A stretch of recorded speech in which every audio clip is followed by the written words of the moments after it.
Imagine this, a quiet suburban neighborhood, rows of cookie-cutter houses with manicured lawns, a place where the biggest drama is usually who forgot to bring dessert to the potluck, until the day HOA Karen, the self-appointed dictator of the homeowners association, decided to mess with the wrong family, mine. My name's Alex, and this is the story of how Karen evicted my sweet, elderly mom from her home of 30 years, completely oblivious to the fact that I'm a multimillionaire who'd stop at nothing to make her regret it. It all started about 6 months ago, back in September 2024, when I got a frantic call from Mom while I was sipping espresso in my penthouse office overlooking the city skyline, a far cry from the sleepy little town of Willow Creek where she'd lived since I was a kid. "Alex," she said, her voice trembling, "they're telling me I have to leave my house. Something about HOA violations, I don't understand." I could hear the tears in her voice, and my stomach dropped.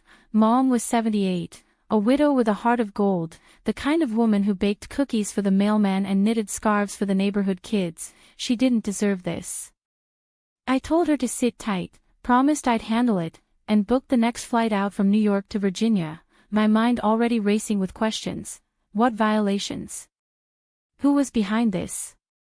And why hadn't I heard about it sooner?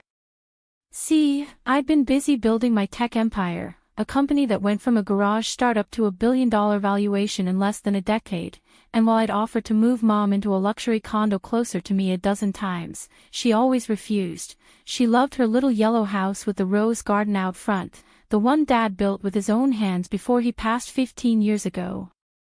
By the time I landed in Willow Creek, it was late evening, the air crisp with that familiar autumn chill, and I drove straight to Mom's place, pulling up in my rented Tesla. Didn't want to flash the Bentley just yet, figured I'd keep a low profile until I got the lay of the land. The house looked the same as always, cozy and quaint, except for the bright red eviction notice taped to the front door, glaring at me like a slap in the face. It said she had 48 hours to vacate due to repeated violations of HOA bylaws and a failure to comply with fines, signed by Patricia Henshaw, HOA president. I clenched my jaw, peeled the notice off, and stepped inside, where Mom was sitting on her floral couch, clutching a cup of chamomile tea, her eyes red from crying. "Oh, Alex," she said, standing 5'42", standing up to hug me, "I'm so glad you're here. I don't know what's happening. Patricia says my garden shed isn't up to code, and the fines piled up, and now they say I'm out of time."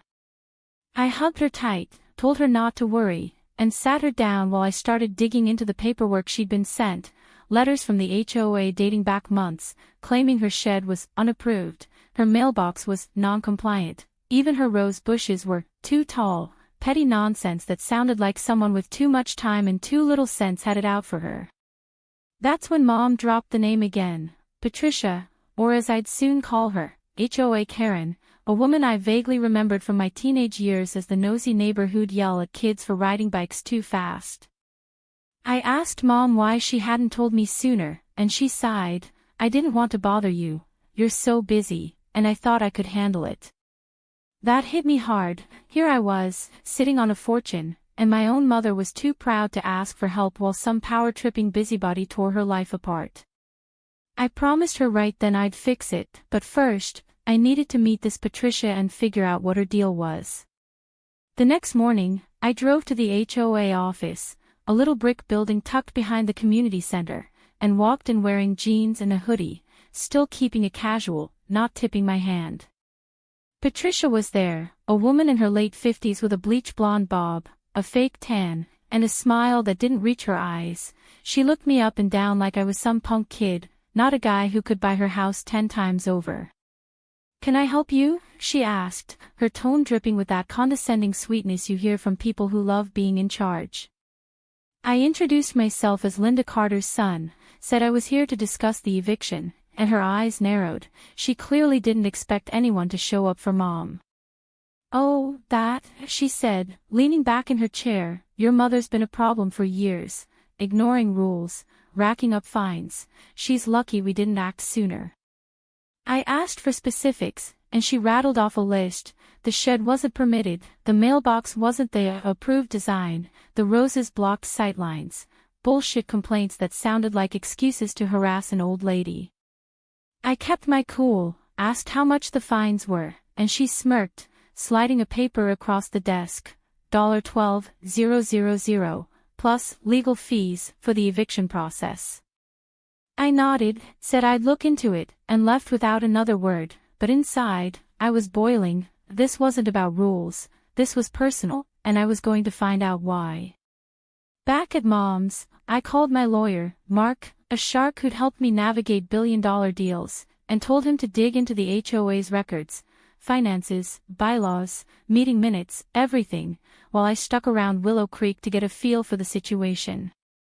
Mom's neighbors were a mixed bag. Some avoided me, probably scared of Patricia's wrath, but a few, like old Mr. Jenkins next door, spilled the tea over coffee on his porch.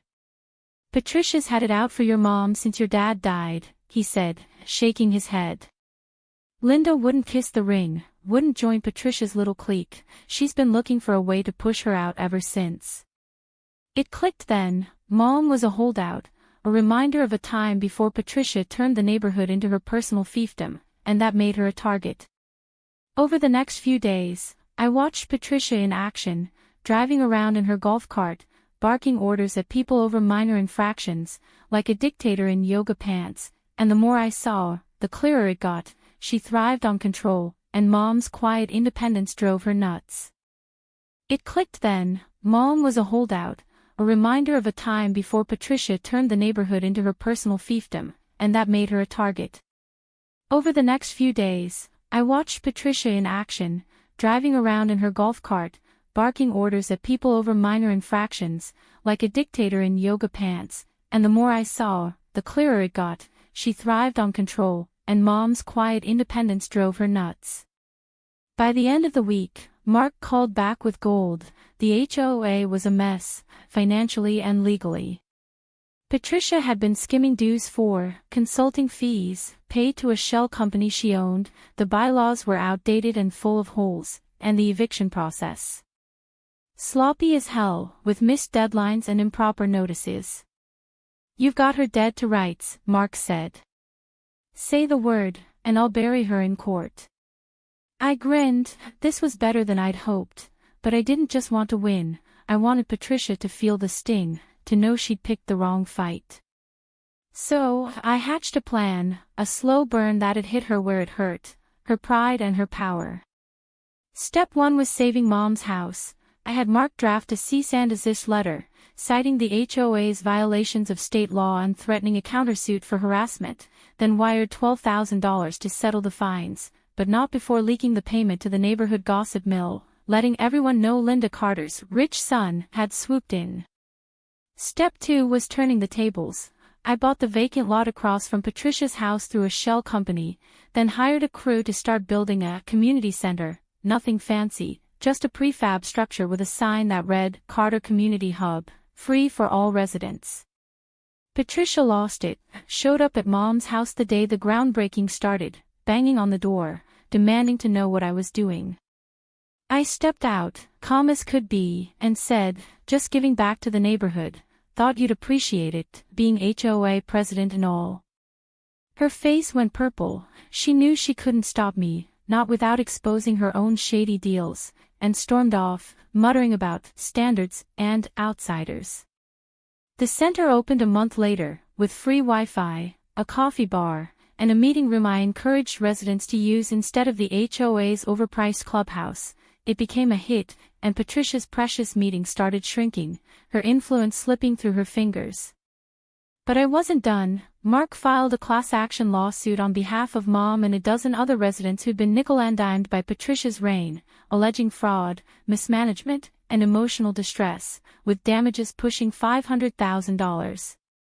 The discovery process was brutal. Bank records, emails, even texts where Patricia bragged about teaching Linda a lesson, and when the judge ruled in our favor in February 2025, the HOA was ordered to pay out, dissolve its current board, and hold new elections. Patricia, personally liable for $100,000, her reputation trashed. She tried selling her house to cover it, but no one in Willow Creek would touch it, not after the story spread. I didn't stop there.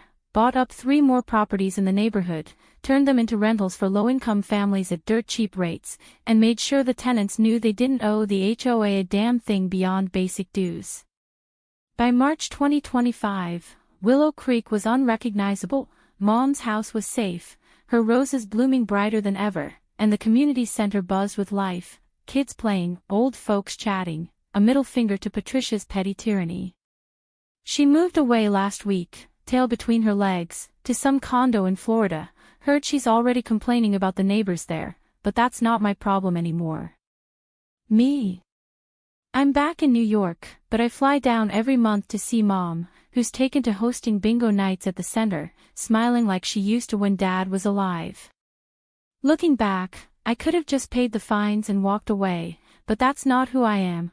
Patricia thought she could bully my mom and get away with it, thought I was some nobody she could ignore, but she didn't know the first rule of picking a fight: know who you're swinging at. I'm a multimillionaire, sure, but more than that, I'm Linda Carter's son, and no one messes with my family.